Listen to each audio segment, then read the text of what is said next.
Today, the 30th of June 2016, we are joined by 3 undergraduate students who have just finished placement. So, first question guys, what is your name? My name's Rachel.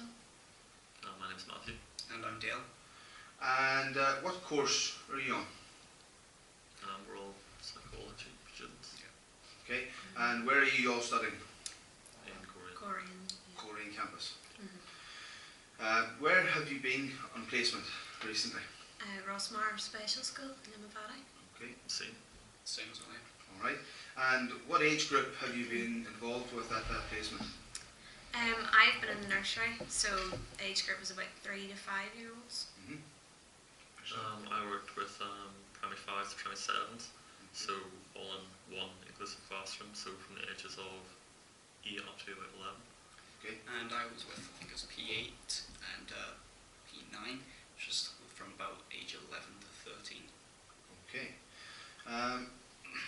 Is the use of storytelling applied within your placement? And if so, how and in what classes? In the nursery, yeah, it's definitely used. It tends to be part of the curriculum to help them learn. So one big book that they've done recently would be The Hungry Caterpillar. So because it's part of the curriculum, the teacher reads it to the class, so everyone will be sitting together and she'll read it out. And what the teacher does while she's reading it, she has like a puppet of the caterpillar, and it's like a wee string. And as she's reading each part of the story, the child then threads on a piece of the food, that's told in the story as it goes along. So yeah, it's largely used within the nursery. Okay, and the same question to yourself? Yeah, for me they kind of use it as this kind of story time. So essentially to tell them kind of stories which kind of usually have a lesson behind them, more so than for entertainment, but there's also ones used for entertainment just to kind of group them together and get them laughing, or, get them to sit and be quiet and listen. So, yeah. Okay, deal. For my one, it's not really entertainment, it's more the storytelling's used in classes like RE. So whenever they're doing the Bible stories is the best ones. So whenever they're doing the Good Samaritan, or they're doing about Adam and Eve.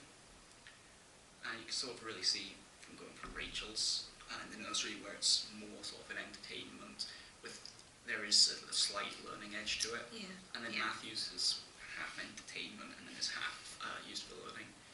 And then my ones, it's more learning. You can sort of see how it progresses as they go up the years and the ages.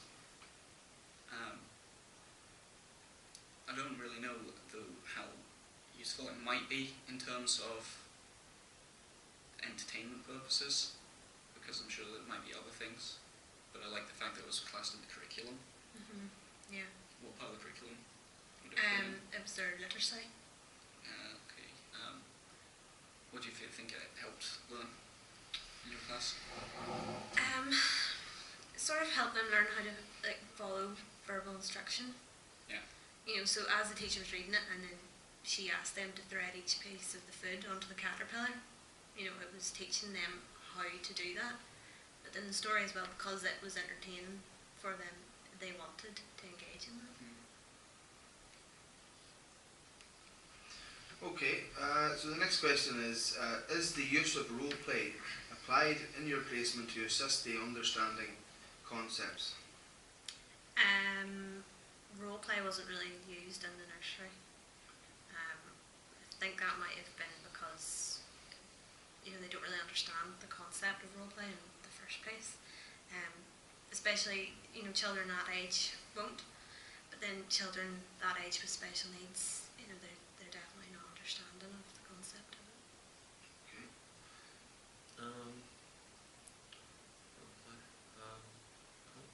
I don't think we used roleplay at all. I mean, they sometimes got dolls out to kind of progress with stories, or I can't remember the name of it. The girls come out to play together in the park today. Oh yeah. They use those kind of dolls to just kind of emphasise the stories that those adverts were kind of about. So it seemed that widely used, just when they went off to a different class. So there was a specific class for them to learn that kind of personal development stuff. So. Okay.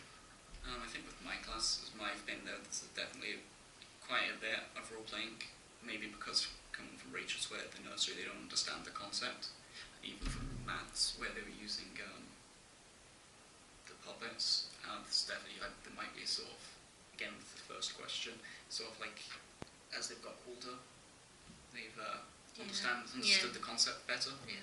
Because for my one, and again it is back to the RE, because I would say that's the biggest one. And the Bible, obviously, there's hundreds of stories or parables, I think, called.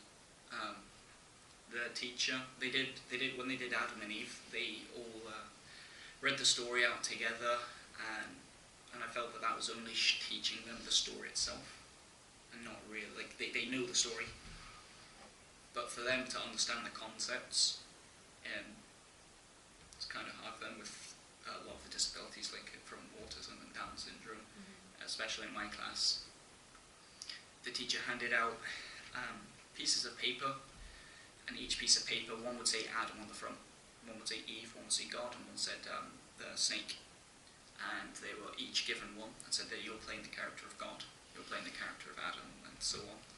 And put down a camera and recorded them. She asked them questions, so she would ask the person who's holding the God sign, okay, so why did you kick them out of the Garden of Eden? And you'd say, because they ate the apple.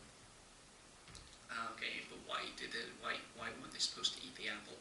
It was questions like that, and then the teacher's posing to them so that she can gauge their understanding of the concept that they've got, and that's part of the curriculum for my class, or for the older ones. That's part of the curriculum, is deeper understanding into each of the topics. So I felt like role playing was definitely used, and it's only applicable to a couple of classes. Like it wouldn't be applicable to maths or anything like that. No. But again, you can see the storytelling applied to. For art and tech, the teacher for art and tech was talking, you can see he's telling stories about his work and stuff that he did before he was a teacher, before he did all his teacher training. Yeah. And they're all sort of health and safety related. And you can see a sort of form of role playing in that as well, because he'll ask one of the students to take on the role of himself and say, okay, well, there's a saw here, and the saw obviously isn't on, so they're not going to cut themselves or anything. And he goes, imagine you hold that piece of wood and push it through the saw. Okay, now move your hand about an inch to the left, because that's where my hand was, and I almost cut off the tops of my fingers because I didn't follow the rules on that. So it's an assumption that they've taken on his role of him, and about how if you don't follow health and safety procedures, you might. Yeah, that's what could happen. Yeah. That's also really engaging as well. They're engaged in that with that. Yeah, because then they sort of understand the idea you of. kind of see like, oh yeah, that would be kind of, but there's precaution we're taking here as well. I think maybe for classes like art and technology, or especially technology, I don't see many dangers in art, but in technology, whenever they're using the source and stuff, and from the age that they are, and then you apply the disabilities as well, it is a really sort of dangerous place for them.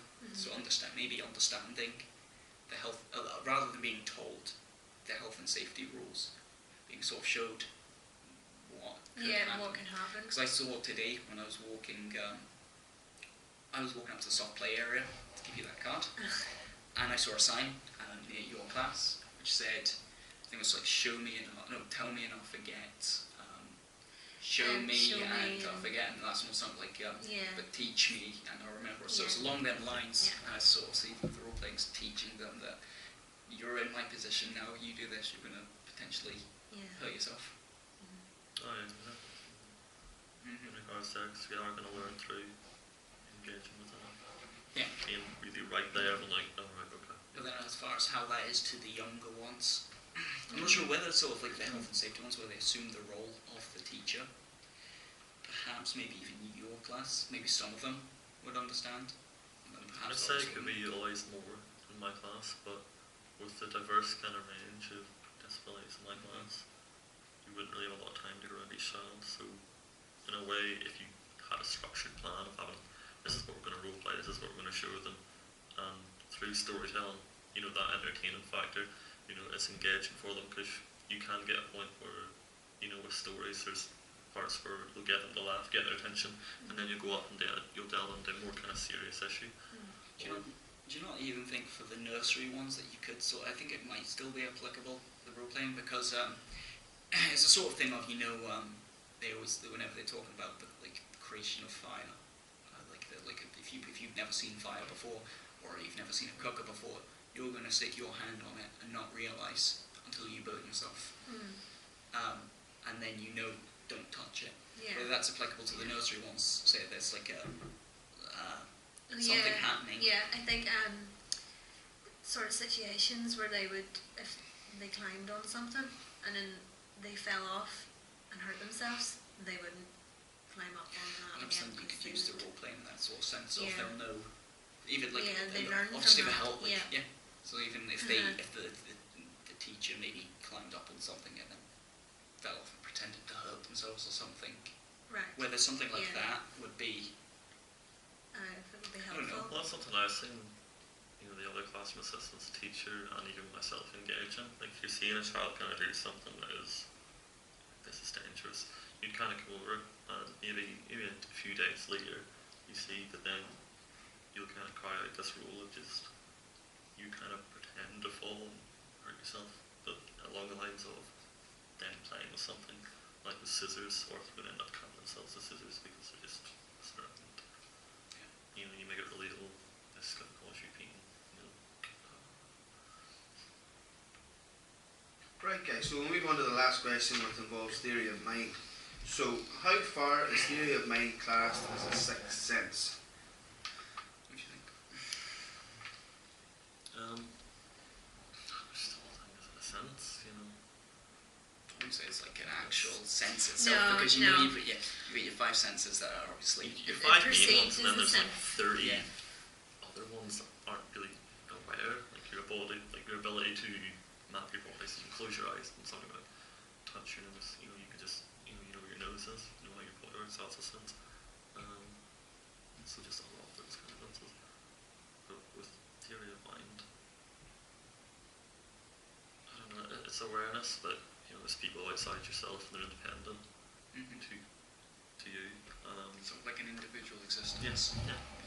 I don't know. I'd say you could. It's all just a learned thing rather than something you're constantly doing, like seeing, smelling.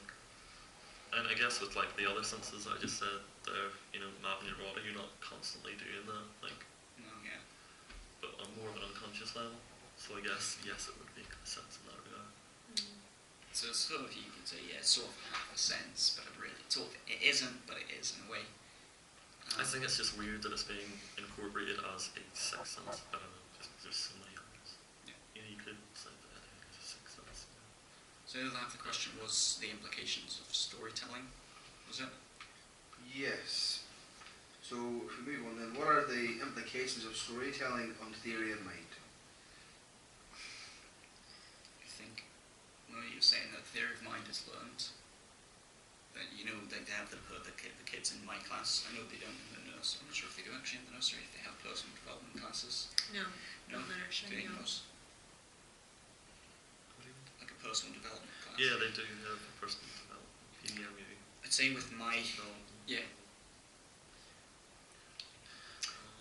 I know for that one, especially in my class, that one's more about, it's split up into four or five different sections, which is employability skills, citizenship, lifelong learning, and that lifelong learning one is one that I think the theory of mind is attached to quite a bit, because on the lifelong learning, it's like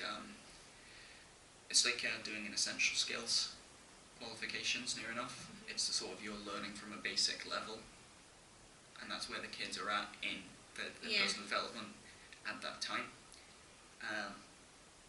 Everything to them, I think it might be applicable to all kids even. Everything's really so self-centered around yourself at that point. And I think that class really opens them up, because it's talking about different cultures of people, different traditions, like different faiths and all that. It's talking like, well, here we've done bullying as a section, we've done faith as a section, now let's mix them two together so the children are aware of what sort of is discrimination to different religions, and what can't you say to people, why can't you say it to people. And it's really laid out in the most basic form it can be. And that's the sort of way that they're learning the theory of mind. Because I read... Your class has a specific, time of the day or time of the week. Yeah. But it actually is, because we would have something along those lines as well, that they would work on things like what do you wear in the winter, and then like intangible pictures and stuff, what you wear in the summer, or what do you like, what can you do, it's more of an awareness of yourself, so it's very kind of, individualistic in that kind of sense. It's not really to do with other people. I think maybe that's how it changes from maybe your class. It's still like that self-centered individual stage, and then as you get into the secondary end, it's more about, it's hardly anything's about yourself, it's about other people. We had some things where it was, how can you be kind, how can you be a kind friend, draw pictures of this to explain it, or I think that's sort of the way, isn't it, like the sort of illustrations, and I know for HE, when Rachel will come up sometimes to my class and do HE without my class, we have to sit with the kids and then draw a mind map, and they were doing, I think the last thing they did was about leisure activities, and one of the times they did a little thing where it was, can you do this leisure activity on your own, or can you do it with other people, or is it both? And that's getting them thinking about sort of, I can do this on my own, I can do this with other people, but whenever they put it all down, they had to put, there's a table on your own with others, and I would say about 80% of them were on your own table, and that's because they've sort of grown from doing the individualistic stuff, and that's showing the point where they haven't understood as much, and then the teacher would come over, pick each one up and go, well, you say you've written down here you can do skiing on your own, but you can also do it as part of a group, and lots of people do it in a team, and as you actively play, you actively do a sport as a team, even though you're doing it on your own, you'll get a score on the behalf of your team. And it's sort of the whole thing of, there are other people that are participating in this all as one group effort, and it isn't individualistic. Usually, well, it can be, but whenever it comes to something like the Olympics, you might be doing a ski jump, but you, for instance, you're doing it for your country. Do you think you had anything else to say on that? It was a question. The last question was the implications of storytelling on theory of mind. Storytelling, okay. Say for storytelling and like that kind of like you use the puppet, you kind of hand up and then use it to talk. You become aware that that's just an inanimate object and this person's being ridiculous. And since they're not playing the role of a responsible teacher, they can see that things are changing and that you can act in different ways and learn from that. I think can go back to the RE again because that's the easiest examples to use of storytelling. Is they did the doing the Good Samaritan, and it sort of incorporates the role playing again as well into this, and you can see how the storytelling and role playing together is used to help learning the theory of mind. Was one person was to play the person that gets injured. One person was to play the bandit or robber. One person was then to play with the priest that walks past, the rabbi that walks past, and then the last one's to be the Good Samaritan. Whenever they were doing it, they did the whole thing. The teacher was reading out the story and they were doing the actions. They came to the end of the story and the teacher asked all of them sort of individually, she went around the classroom and asked them a question. And then she said to the one who was playing the injured person, she said, how did you actually feel at that point? And they're saying how they feel, and it's like, well, these people, I got mugged, and these people walked past me, didn't help, so it didn't feel like it wasn't good. I wanted them to help me, but they wouldn't help. And that's a sort of putting yourself into that other person's shoes to understand their own needs and their feelings at that point. And that's kind of the biggest thing I can see theory of mind getting learned from. I think as well there was one day I assisted in similar to Dale's class, as a year 8 class, and they were doing similar to RE, and they had to write, after reading the story, they had to write what the person did and then what the person thought. And because most of the children in the class had autism, and they don't really have theory of mind with autism, they lack it, So the children really struggled to write down what the other person was thinking. They wrote down what the person was doing, but they really could not consider how the person felt while they did that. Yeah, that's something I've seen a lot. Mhm.